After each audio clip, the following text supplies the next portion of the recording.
俠在中國歷史上並非指具體嘅職業或階級，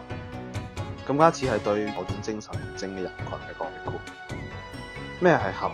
佢哋可以執劍山尺，快意恩仇，斬盡天下不平事；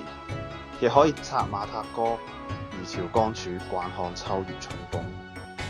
可以為國為民，重諾輕身，此生已許國，再能許卿。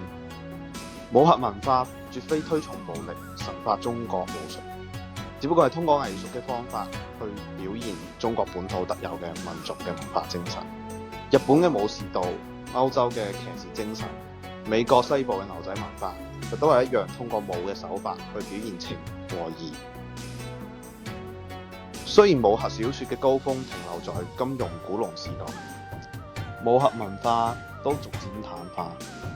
但武俠精神已經深入每個中國人嘅骨髓入邊。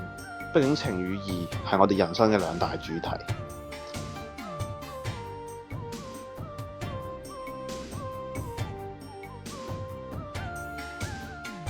武者佢係日本浮世繪嘅其中一個類別，以歌川國芳嘅108水滸英雄傳為代表。今次金庸系列